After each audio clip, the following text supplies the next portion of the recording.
The Supreme Court declares unconstitutional the government's wiretapping of suspected subversives without a court order. Admitting that it's caught in a contradiction, the court says baseball is big business but is not subject to the antitrust laws. Democratic National Chairman Lawrence O'Brien says the party may take court action against the people who apparently tried to bug its Washington headquarters. And world pilots staged their 24-hour walkout, but most U.S. flights are unaffected by the strike. Howard?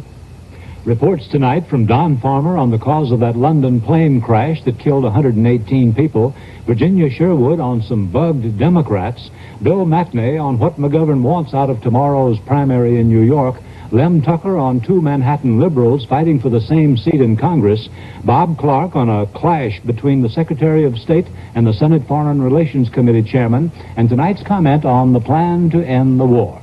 Harry? The 24-hour strike by pilots to press for stronger action against air piracy had relatively little effect in the United States today. Pilots for a number of airlines originally had decided to join the strike, but they changed their minds when federal courts issued orders against a walkout. As it turned out, only two major airlines, Eastern and Northeast, had to hold operations. The situation was quite different overseas, as we learn in this London report from George Watson. The pilots' protest strike disrupted air travel all over Europe today, but some airlines managed to keep flying while others were grounded. In all, it was a confusing mess.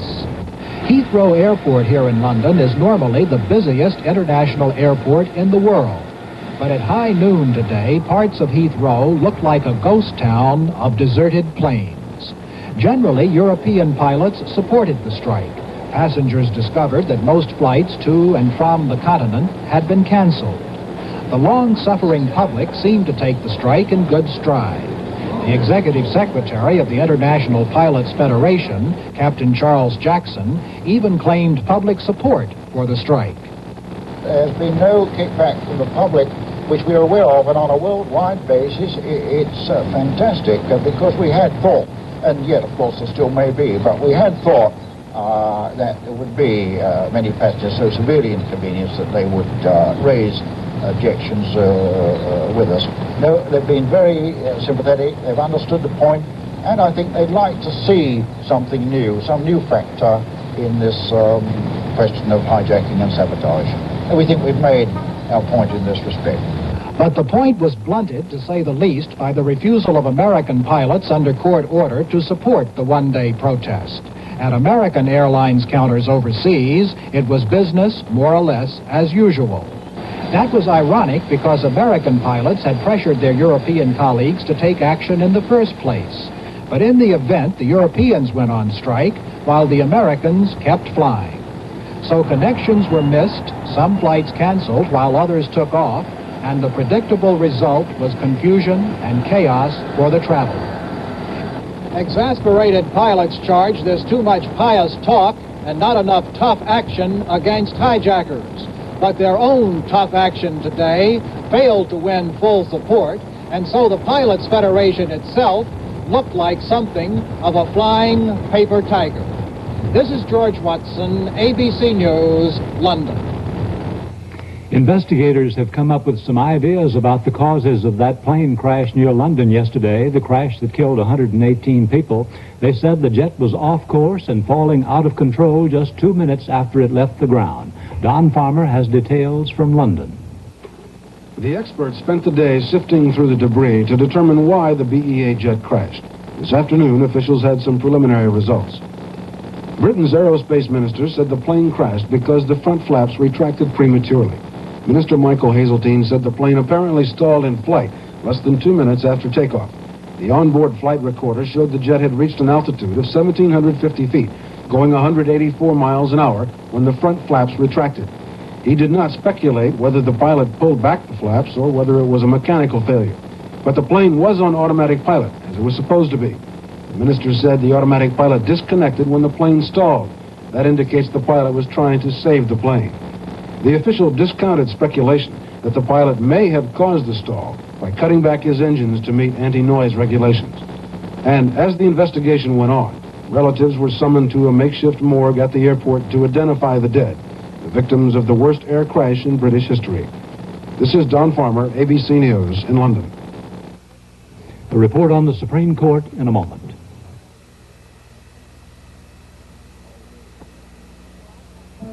Always a welcome sight when I come round that bend and see home. Hot coffee awaiting and Coffee Mate beside it. Coffee Mate non-dairy creamer, the full-bodied one. It gives coffee more body, more flavor, heaps of extra goodness, but still 11 calories per level teaspoon. Good coffee. Give your coffee more body, more flavor with Coffee Mate from Carnation. No headache seems small when it's yours. That's why the difference between Bufferin and plain aspirin can be important. This illustrates by the time most of Bufferin is going to your headache. Most of plain aspirin is still in your stomach. And with Bufferin, there's less chance of stomach upset, too. The difference can be important. Bufferin. Faster to your headache, better for your stomach. Baseball players are tied to the teams that choose them, but teams are not tied to players and can draft or trade them at will. Outfielder Curt Flood carried to the Supreme Court his case that is slavery, that baseball is a business which should be subject to antitrust law, which would forbid that practice. Today, Flood lost. The High Court ruled 5-3 that though baseball is abnormal in being exempt from the antitrust law, it's up to Congress, not the court, to change it. Also today, the court jarred the administration. It ruled unanimously that government cannot wiretap suspected subversives without court order, a liberal ruling for a court reputed to have turned conservative. Over the weekend, 5 men were nabbed in the Democratic National Headquarters here in Washington, seemingly preparing to tap or bug the place. ABC's Virginia Sherwood reports. The Democratic National Committee is housed in the fashionable Watergate complex. The break-in was apparently planned well in advance. These doors taped with masking tape so they would not lock. And when the tape was removed by a security guard, it was replaced within 10 minutes. The 5 men then had to make their way up the stairs to the back door of the 6th-floor offices of the Democratic National Committee. Here, a lock was broken in. Police removed this door as evidence, and the entrance is now boarded up. Through the door and down a narrow hallway, the intruders gained entrance to committee offices, where files were ransacked and papers removed.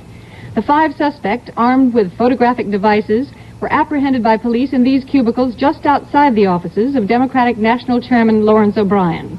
In this area also, tiles had been removed from the ceiling for suspected planning of bugging devices. 4 of the men arrested were Cuban nationals, now living in Miami. And the 5th was James McCord, a former FBI and CIA agent, recently employed as a security aide by the Republican National Committee and the Committee to Re-elect the President, reportedly on the recommendation of a ranking Secret Service agent. Both organizations deny any knowledge or part in the break-in, and today they fired McCord. The FBI and the Secret Service have entered the investigation, and a 6th suspect is being hunted. It's been learned that another man rented the room in the Watergate Hotel where the suspects were staying. The rooms would have been close enough to the committee offices so that they could monitor the bugs had they been placed in those offices in the office building of the Watergate complex. This afternoon, Republican National Chairman Robert Dole released information that they had paid McCord Associates $3,400 a month for the services of 6 persons. Democratic National Chairman O'Brien has been out of town since the break-in, but he had these comments from New Orleans. Distinguished mayors, your associates, and John Mitchell, wherever you may be bugging me this morning. It was too good a moment for O'Brien to pass up, so in went the needle. I trust, Henry and John, that this hall has been swept for bugs before we arrived. The rest of the speech was standard political oratory, with O'Brien trying to counter Nixon trips abroad by saying the president's done little good at home. After the speech, O'Brien talked to reporters about the campaign caper. Mr. Mitchell denies that he or his party had anything to do with this. I understand he has, but the record does not support his position. I thought this administration was a law and order administration, and I've never seen such a crass violation of individual rights as we have seen in this instance. Have you run security checks on your offices before this? I don't believe so.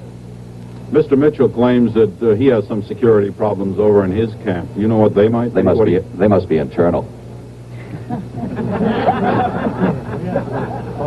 And so while O'Brien waxed righteously indignant, he really could hardly contain his joy at seeming to have found the Republicans with their hands in the cookie jar.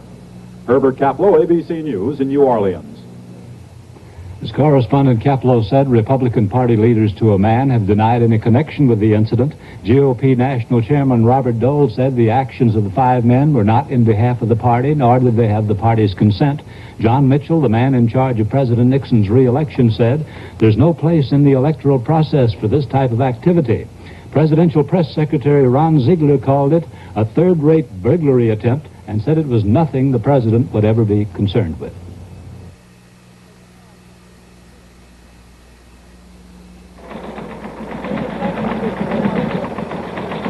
Take all the people who invest in all the companies listed on the New York and American stock exchanges.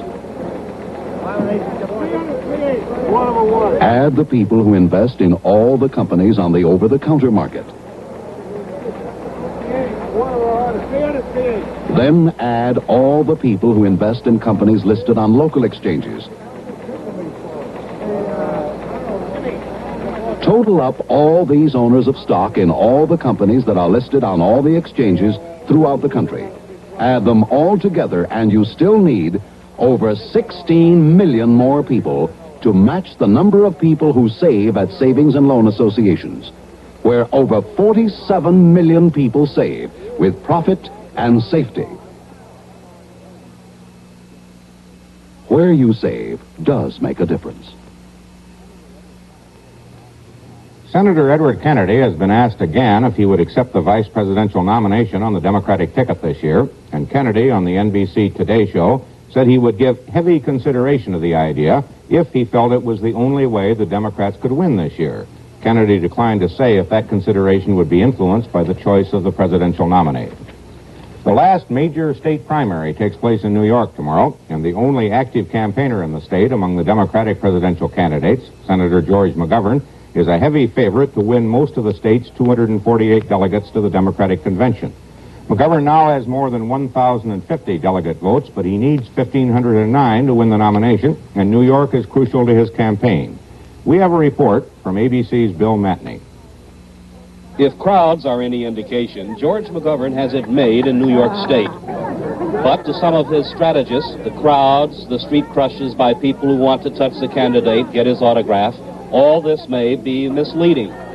The private apprehension is that McGovern may not come up with those 200-plus delegate votes he needs so badly for his first ballot victory push. McGovern says his task has been made tougher in that he has no unified opposition here and therefore no visible target to campaign against. So, instead of emphasizing his specific reform proposals, McGovern has attacked the Nixon administration credibility gap and projected his own image as a party healer. 2 months ago, the private expectation was that McGovern would grab off up to 225 delegates. Now it's been refined to 200. To compensate for any delegate vote slippage here in New York, the McGovern forces have been going after the small pockets of uncommitteds across the country, nickeling and diming it, as one advisor put it. The next prime target will be the 101 uncommitted delegate votes now being brokered by the Congressional Black Caucus. McGovern believes he can get them and go across the top as planned in Miami Beach. Bill Matney, ABC News, with the McGovern campaign, New York City. Senator Hubert Humphrey contended today that if Senator McGovern wins the Democratic nomination without moderating his position on such issues as defense and welfare spending, the Democrats will be in for a disastrous situation in November. Humphrey said he's seen recent polls indicating there could be a major defection of moderate Democrats to Nixon, resulting in the loss of one and possibly both houses of Congress. Governor George Wallace of Alabama is reported recovering satisfactorily from yesterday's surgery in which a bullet was removed from his spine. Doctors at Wallace's hospital are not optimistic that he will ever walk normally again, but they give him a 90% chance of getting around with the aid of braces and crutches. He's expected to attend the Democratic Convention in Miami Beach next month.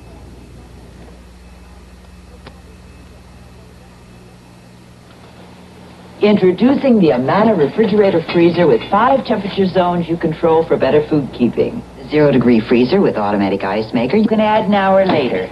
The refrigerator. The exclusive Amana refrigerator within the refrigerator to keep meat fresh up to twice as long. The high humidity compartment keeps vegetables fresh up to 3 weeks. And the butter conditioner. Amana 5-zone refrigeration. Amana, backed by a century-old tradition of fine craftsmanship. Hello, ladies. Today we're going to place all this lovely garbage in this trash bag. Seal, shake vigorously, toss in the air, and let drop. What we have is an unbroken trash bag because it's a Totem trash bag made of heavy polyethylene fortified with the EO2 process to give Totem 2-way strength. Nasty tears and leaks are a messy no-no, ladies. Purchase only Totem trash bags. They're strong. Pfeiffer's new red wine vinegar and oil dressing can startle a salad. With a perfect blend of red wine vinegar and oil, delicately seasoned with onion, garlic, and oregano. Startle your salads with Pfeiffer's new red wine vinegar and oil dressing. It's startling. Of all the small cars today, Opel is still priced near the bottom. But looking at what you get standard for Opel's price, it doesn't stay down there for long. This Opel 1900 Sport Coupe has reclining bucket seats, full carpeting, rack and pinion steering, a big 1.9-liter engine, and power front disc brakes. Opel starts out low price-wise, but comes out on top car-wise. Still a small price, still a big value. There's a congressional race in tomorrow's New York primary which leaves very little to choose politically between the candidates. Both are liberal Democrats, both are now in Congress, both are popular with the voters. So what's left? ABC's Lem Tucker reports. Many call her bellicose or belligerent Bella. Her real name is Ms. Bella Abzug. He is called Wild Bill. His real name is William Ryan. Both want to represent the 20th Congressional District, an ultra-liberal-oriented stretch of Manhattan that technically is a new district, but it contains most of Ryan's old areas and about a third of Ms. Abzug's old stomping ground. When the liberal congresswoman lost most of her old district through reapportionment, she decided to take on the liberal congressman. When he entered Congress in 1960, his colleagues considered him so radical, they dubbed him Wild Bill. Lots of people are unhappy with Bella for challenging Ryan, and that's a campaign issue. And since both have a 100% liberal voting record in Congress, the other major issue is who is the best gadfly. I think you're a better gadfly. I think you're a better gadfly. She's aggressive. She's not waiting. I give both good, but you're a better I also am gadfly. a community organizer, and I give leadership and visibility, national leadership and focus to the issues, and I don't think he does. And I don't think we're going to get anywhere until we get that kind of pressure behind Congress. And I've also been able to get a lot of legislation passed in 17 months. And I suggest to you, if I've done this much in 17 months, what can I do in 10 years? I probably won't be there for 10 years, but for another term, certainly. There's also some concern about Ryan's health. He had a serious throat operation 2 years ago, but says it was not for cancer. It did leave his voice impaired. Ms. Abzug says you're not activist enough. I don't know what she means by that. The fact is, I have been an active leader nationally on all the issues of our times. I have actively led the fight against the war. I have actively gone into the South to fight discrimination. I have actively worked in my district, so I'm not only an activist, I'm one who has a record of accomplishment to back it up. Manhattan's liberal Democrats are known to love good fights, especially with each other. But it appears that this is one battle many of them wish had never begun. Lem Tucker, ABC News, New York. We'll have more news in a moment.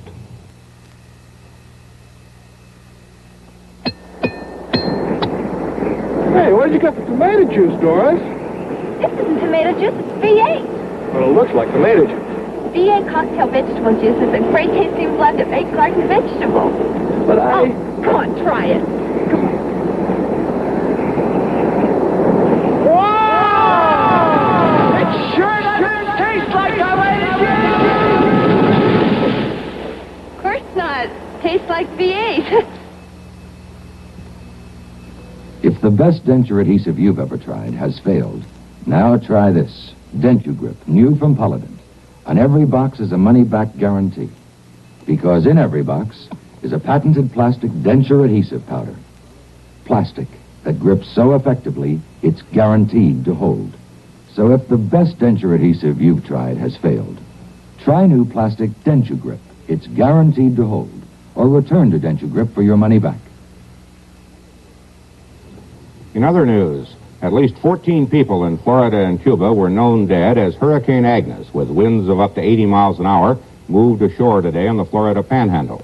Forecasters say the first hurricane of the season is losing strength as it moves inland, but they warn that Agnes is still capable of spawning tornadoes and touching off flash floods as she moves north over the Florida Peninsula. The Board of Trustees of the American Medical Association has adopted recommendations calling for the abolition of criminal penalties for the private use of marijuana. The report says marijuana does not encourage crime, does not lead to the use of hard drugs such as heroin, and is not physically addictive. The policy statement, expected to be approved by the AMA House of Delegates this week, calls alcoholism the nation's #1 drug problem. The U.S. Command in Saigon reported today that American planes, in their latest raids against the North, destroyed some 200 pieces of air defense equipment, including numerous anti-aircraft missile sites. Hanoi claimed that its forces shot down 4 U.S. jets. It said nothing about the crewmen.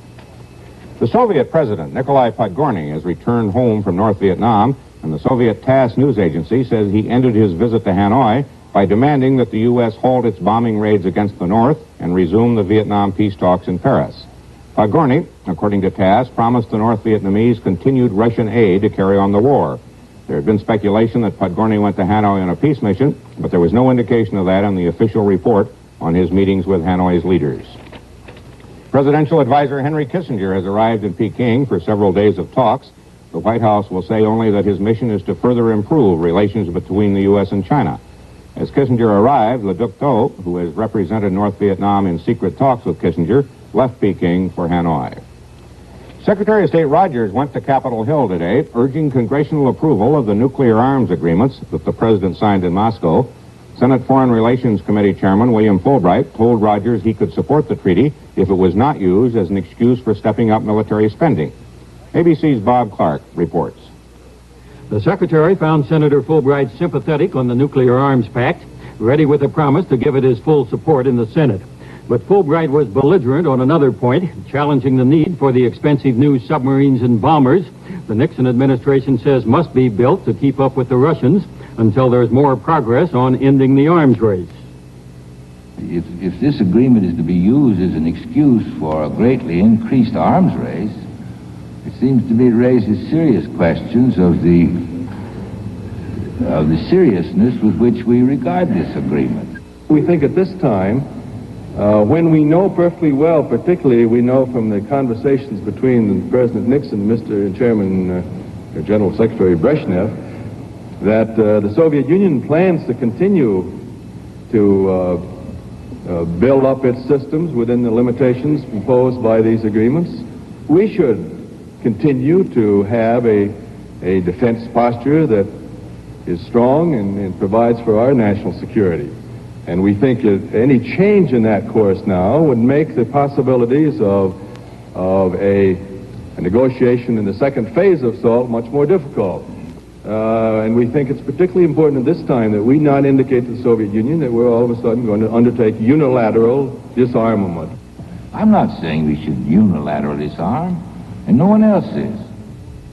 Fulbright also warned Rogers Congress may refuse to provide the money to build an anti-missile defense system around Washington to match the one the Russians have built around Moscow. Bob Clark, ABC News, Washington. Howard will have tonight's comment in a moment.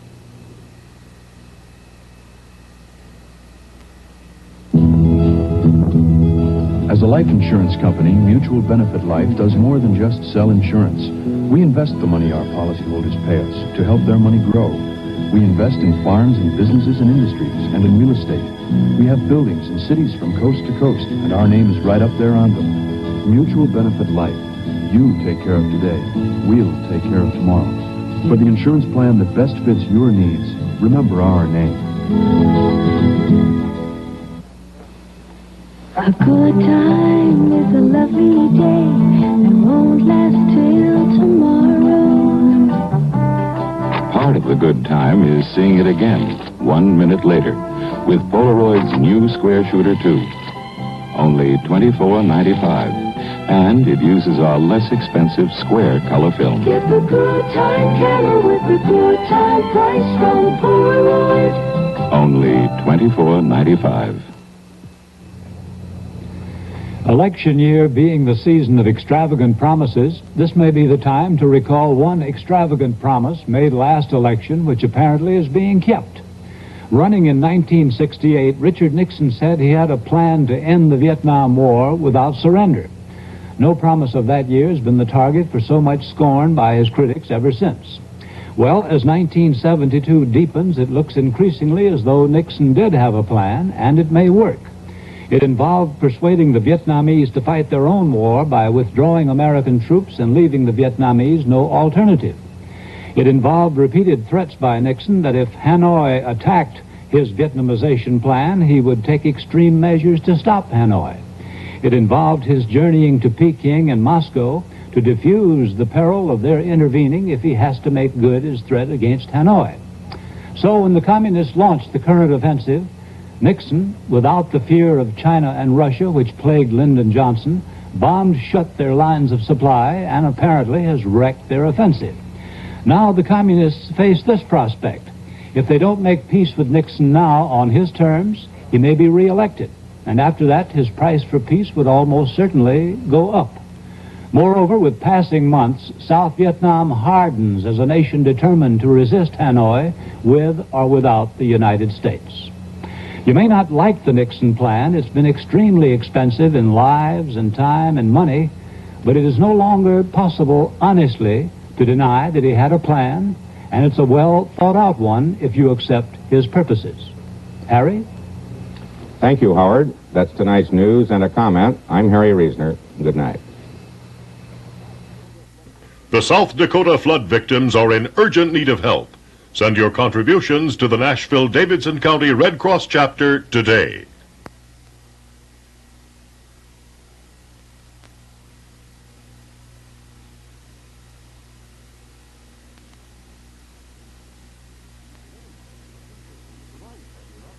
Tonight at 11:30, see the Emmy Award-winning Dick Cavett Show with his special guests. That's tonight at 11:30 on Channel 8. Dart Super Swinger Automatic. Plenty of trunk room for anybody.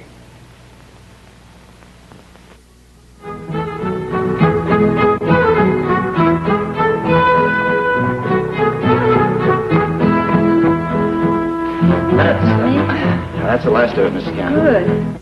Well, I checked every water hole north of Sandy Creek, and they're all down.